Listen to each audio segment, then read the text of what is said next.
what's going on, cuz this is Daw coming at you with a whole different scenery. This is nice. But I want to tell you a little bit about my story, how I got into the trades. So from high school, took a half a year off, went into a college, ASU, decided to go into architecture. It was kind of intensive.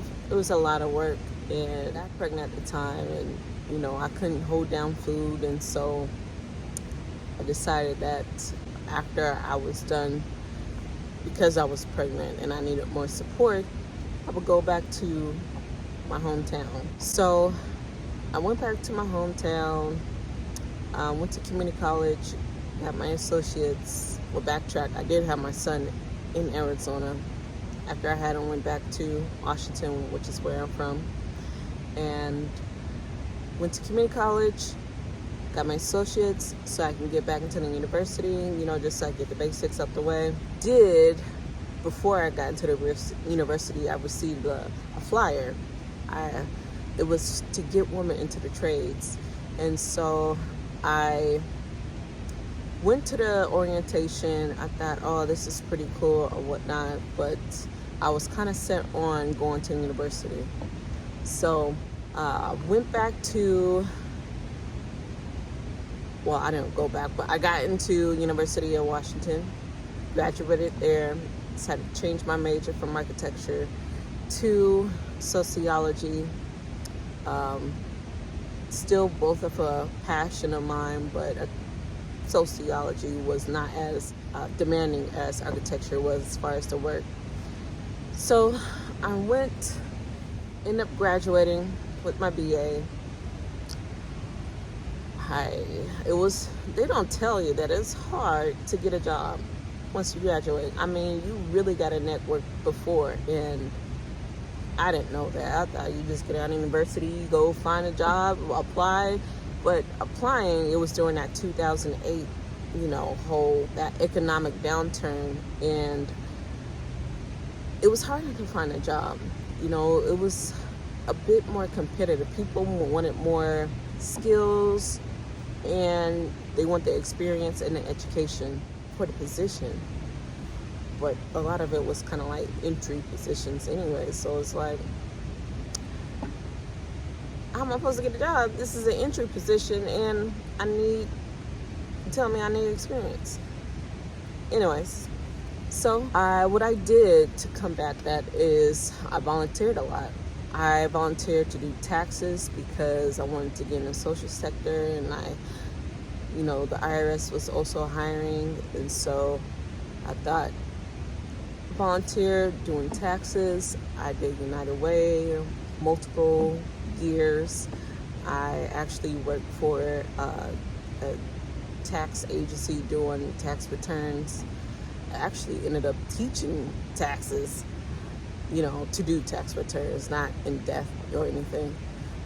But other than that, I also did AmeriCorps, doing Girl Scouts, trying to build up my resume, my experience. What else did I do? Helped my mom a lot because she's an entrepreneur on the side. She paints and stuff. I'm trying to get her to do it full time, but we'll see. I helped her a lot doing festivals, fairs, and all that. And so I just done overall a lot of volunteer work. So after all the volunteer work, I ended up applying for multiple of jobs, various jobs, a whole lot of jobs. I got a lot of interviews. I mean, I was just trying to get anything, corrections officer, anything, which I'm kind of glad I didn't get that job because I applied to, I believe the IRS, applied to a lot of the social jobs, so like welfare or helping people get on welfare. I ended up getting that job, but as a temp job, and which I was kind of bummed, but it's to get my foot in the door. While also applying to all these other jobs, I received another flyer again to to go back to the orientation that I've been to previous. It's called ANEW. And just to give you a little background, it's a pre-apprenticeship, so it helps you with, getting used to the tools. You'll end up building various things. We had like a project, building, I think it was like a wall or something, I don't know. But we went around to different trades, whether it's sheet metal, masons,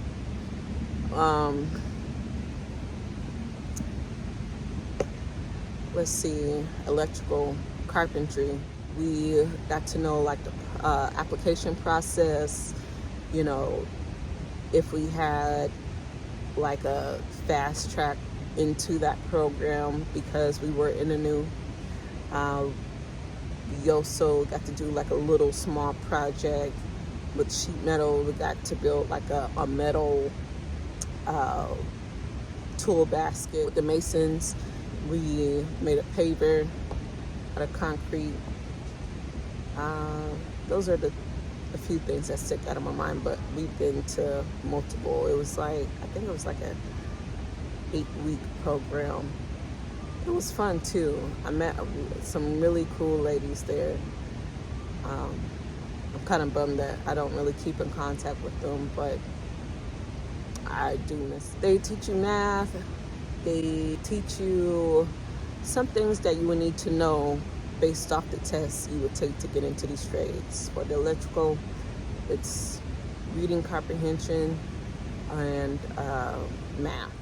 So in the midst of applying to jobs, I was doing taxes, left taxes to go do ANEW.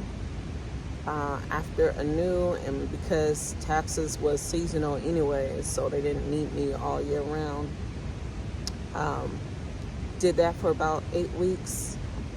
After I was done with the program, I applied to multiple ones, carpentry and electrical.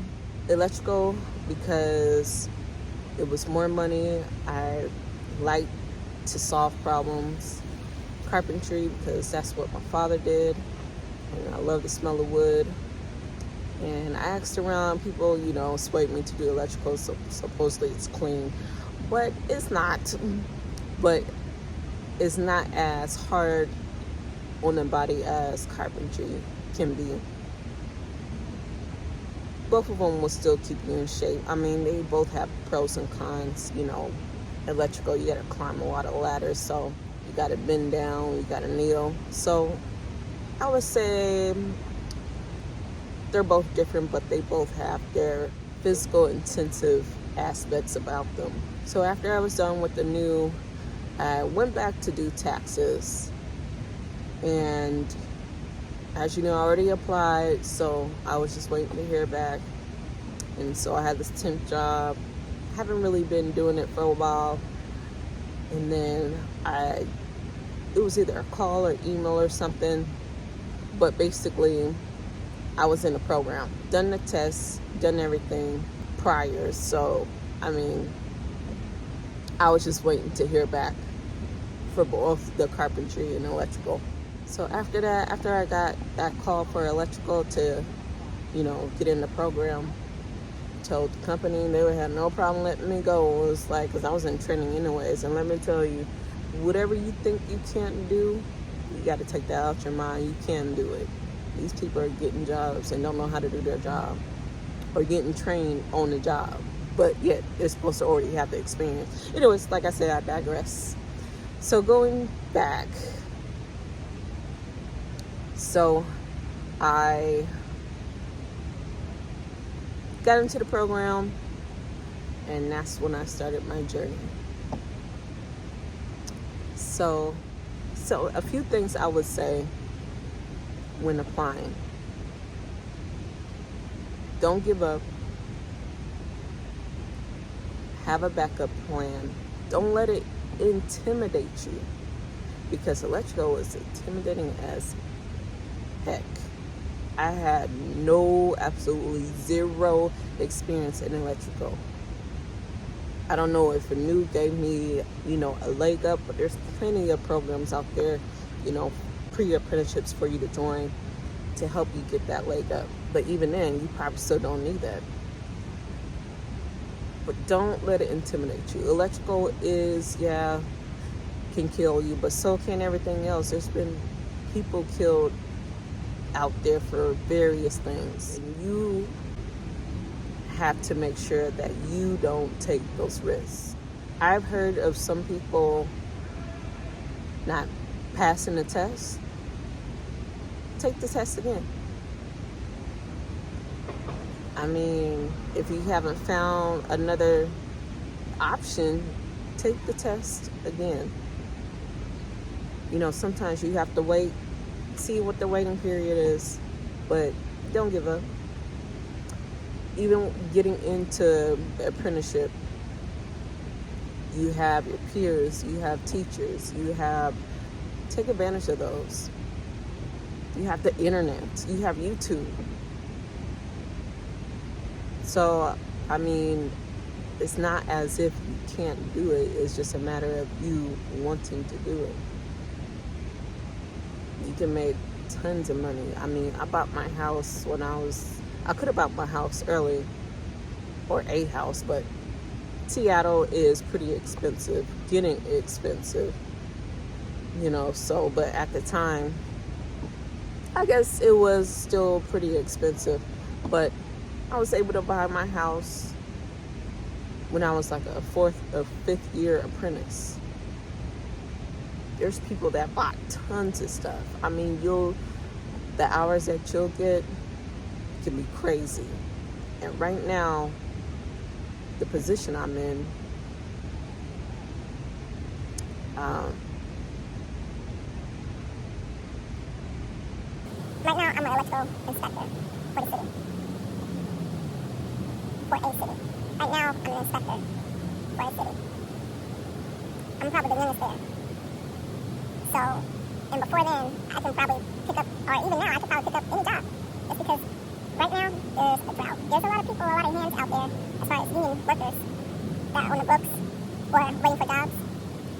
But a lot of the jobs that are needed are non-union, and union, because there are a lot of inspector jobs out there that need you.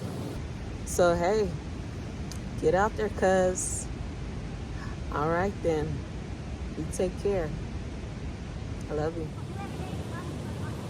Oh, this looks nice.